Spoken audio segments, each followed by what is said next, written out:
Let's start this episode off with a bang. We're guaranteed an 83 rated plus, okay? So if the highest rated player we get is 83 rated, it's going to be good, and it's going to be Lukaku. It's not the greatest of walkouts, but it ain't bad. 88 rated.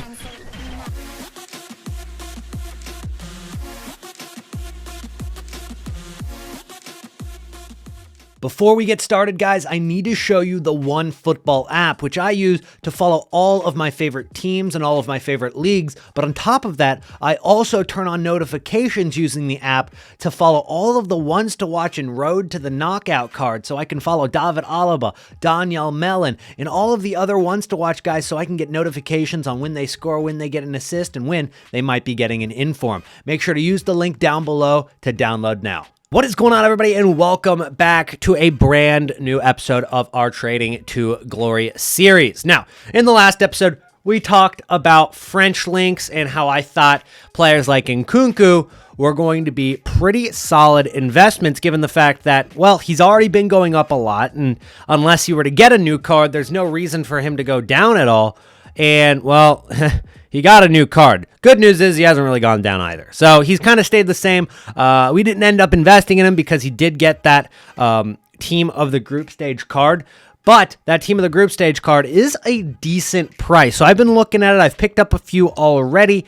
It's definitely one of the riskier investments. So if you're going in on this Christopher Nkunku, team of the group stage card, just know there is definitely some risk involved with investing in it, but I do like it. If he was a center mid, I'd like it a little bit more. He's a right wing, right forward instead. But you take a look at those stats, you consider the fact that he's French, you consider the fact that all of his informs have done well out of packs, you can maybe make an inference that he will do well out of packs in this position as well. 92 dribbling with 88 pace, 83 shooting, 89 passing.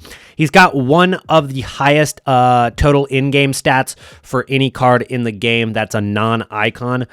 So very, very good card in the end. And it's only 138,000 coins right now. But again, I think if he was a central player, anywhere in the middle, striker to CDM, it would be worth more. I think the fact that it's a right wing hurts his price, at least initially. We'll see how it does out of packs. But right now, he's pretty low in comparison to what he's been ever since he's gotten released. He was selling at about 170,000 coins for a day. Now he's down to about 140. And yeah, 137 is kind of the lowest I've seen him at. We'll see if he peaks or dips down a little bit lower to maybe 135, 130 because it is Sunday and you've still got these cards in packs for quite a few more days this week. You're going to see possible supply on Tuesday, and then you've also got marquee matchups on Thursday, which also always has an impact on the market. So there's still plenty of time to get in on this investment, but it's something that I'm at least keeping my eye on. And as he's gotten closer to 140,000 coins, I have picked up about 10 of them. And then I've got these two Alexander-Arnolds right now because I've had a few questions in my Twitch chat saying, Elite, what's the fodder investment you're looking at right now? And although I haven't invested in fodder very much, obviously just two Alexander-Arnolds, if I were to go with fodder, I think Alexander-Arnold is more of a safer investment because of the fact that he's out of packs right now. He did just get himself a new team of the group stage card, which got dropped with the small release on Sunday afternoon. So now I have three Alexander-Arnolds. I'll make 1,000 coins on that card no matter what. So that's a pretty good pickup. But these cards, again, they're going to be at least out until, is it at least Wednesday? So 4 more days, 16 out. Yeah, so they're out until Friday. That's what I thought. I just wanted to double check, make sure I was giving you guys the right information there. And the little small release, you've got Bruno Fernandes, Alexander-Arnold, and Anthony. It does say 4 additional because Nkunku is a new SBC. And you take a look at that card, guys, and it's really not too special in comparison to some of the other SBCs that we've had in the recent days. Lucas Nkunku is a little bit underwhelming. He's only got 3-star skill moves. The dribbling is good on paper, but the agility and balance, I don't know if it's going to be something that holds up over time. 90 pace, 87 shooting, 88 dribbling, 87 physicality is not a bad card, but you look at tradable cards that are just better than that for much cheaper because you're spending about 130,000 coins on it.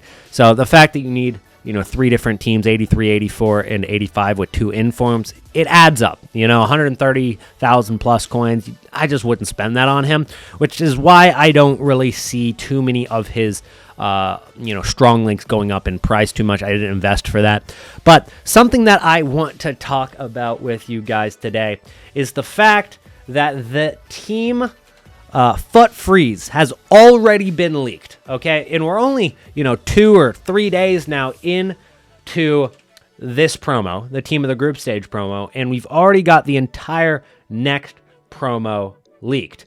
And we've seen it on a couple of different Twitter accounts, but I'll go ahead and shout out the Twitter account that I saw it from first, which was I'm a Duck Quack. Now, EA don't like people sharing these leaks, okay? And I've not shared any leaks with you guys so far this year whatsoever. But the fact that this got leaked so many days before the actual promo was released is a bit ridiculous, right? EA, they cannot continue to just punish the people that are leaking the content, if they even have been, very strictly. They've got to figure out where these leaks are getting out and stop it from happening, because it's obviously been a problem for years, but recently it has gotten even worse. But since it's come out so much earlier, I figure, you know what, there's no point in ignoring this information, especially when it's going to have such an impact on the market and investing.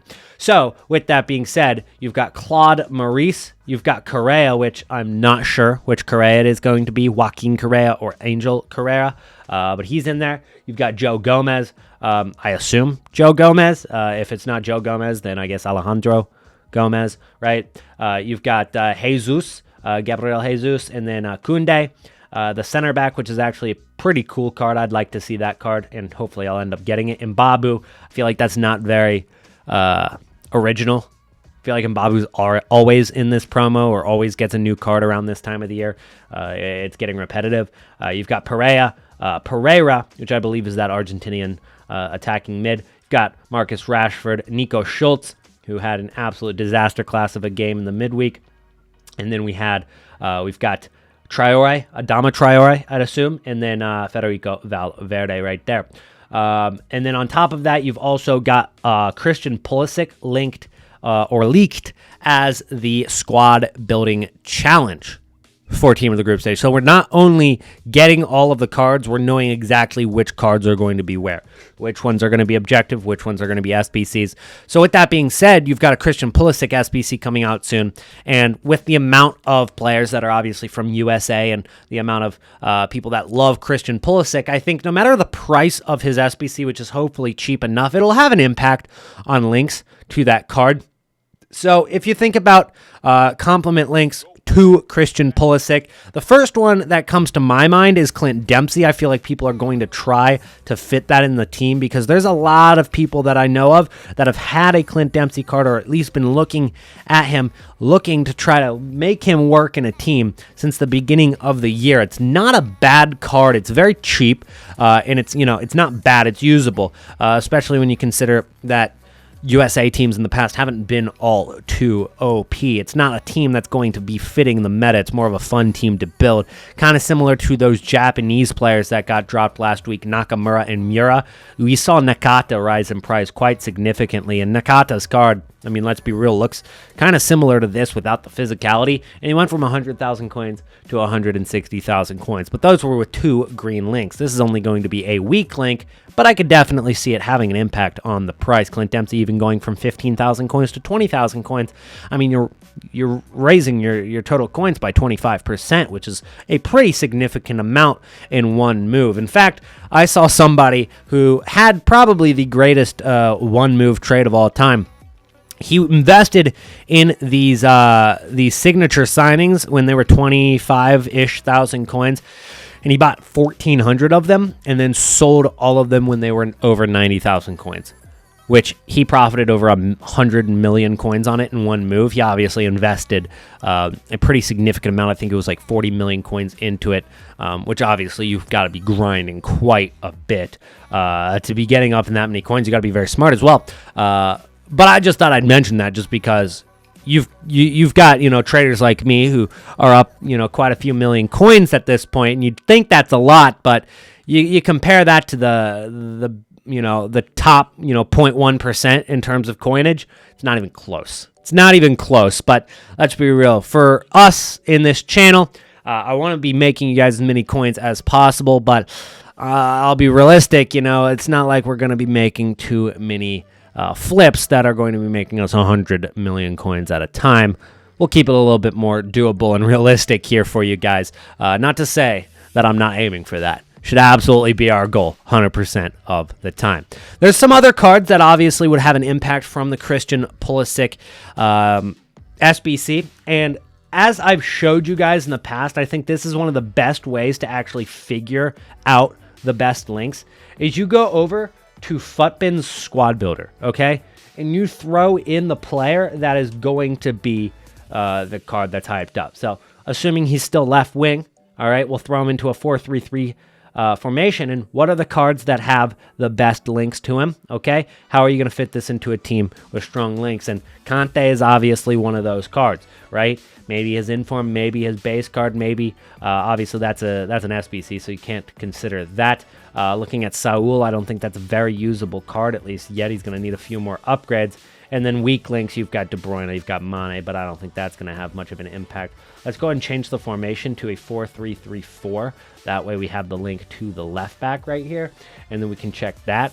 And at left back, you've got Chilwell, which isn't very great, to be honest. So weak links there as well. And then at striker, you've got the likes of OTW Lukaku. I think that one might actually be a solid one. Same with Werner. I think those two could definitely have an impact. And then even the hero cards, because the hero cards, you've got 3 different options at striker. Those are strong links to every single Premier League card. So Solskjaer, Keane, and Cahill could also be impacted by the price. And then obviously any American in the game. I mean, if you threw him there, I mean, what do you got at left wing in his own position? You've got Freddie Ljungberg right there. And then let's see any Americans in the game that aren't Clint Dempsey. You go to Nations. You scroll down United States.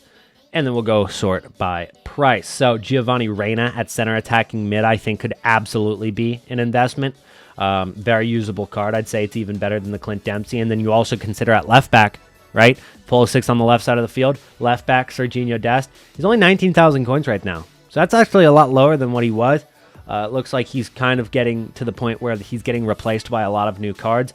You can see he rose out of packs very nicely up to 33, 35,000 coins. Went all the way down to 13,000 coins. So he got very, very low during that Black Friday promo. And he's rising out of packs again. And he's up in price right now to 19,000 coins.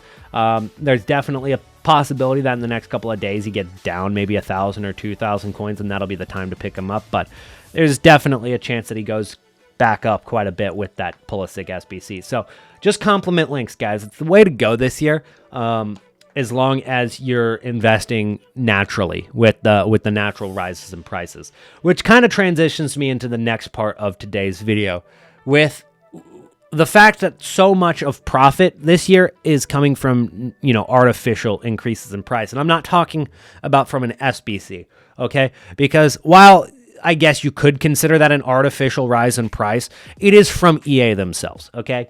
And they control the market, all right? They control the market, they control the prices. If I were EA and I wanted to see, a card rise in price, I would release an SBC that either requires the card, or I'd release an SBC that's a good value that links to the card, and that card would immediately go up in price. We've seen it time and time again.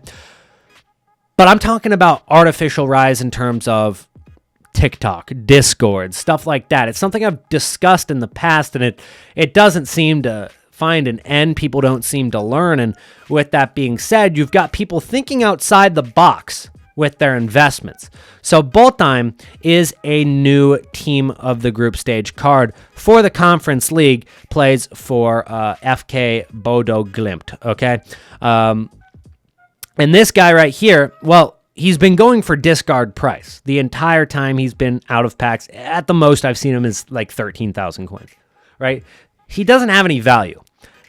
But over the last 2 hours, and I'm talking from when I'm recording, the last 2 hours, he's gone from discard price up to 17K. He actually peaked at about 21,000 coins about an hour ago. And the reason for this is because one TikTok hit people's For You pages, and all of these Timmies went out and they bought Eric Bottime. And I'll tell you exactly what the TikTok said. The TikTok said, Eric Bottime is the only team of the group stage card that is fodder price. He's going to skyrocket to 5 times in price when he's required for an SBC in the next 2 days. And what happens? People go out and they panic buy Bottime. And what's happened, and what I've noticed, is there were investors in Eric Bottime at 10,000 coins, okay?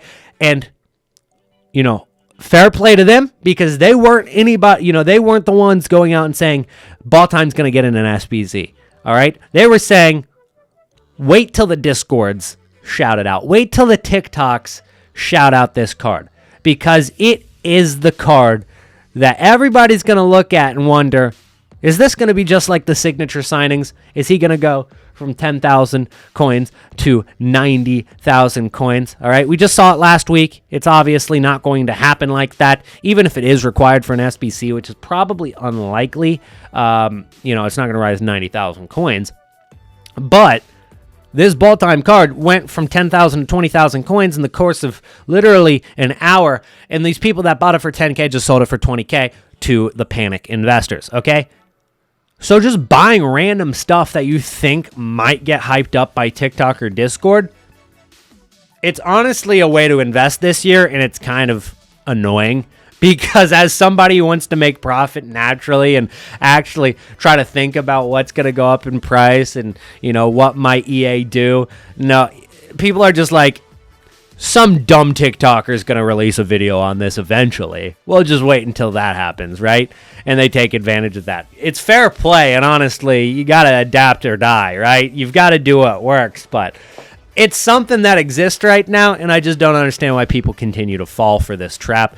These TikTokers, you know, they're scammers, right? They obviously invested in those cards at 10,000 coins. They didn't wait until an SBC dropped.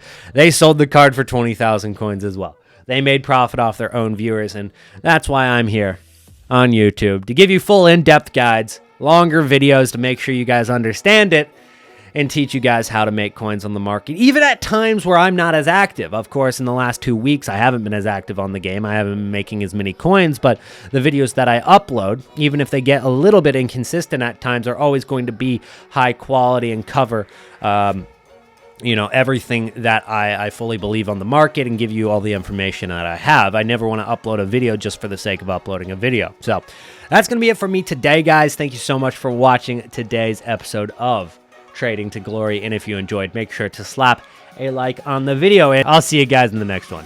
Peace out.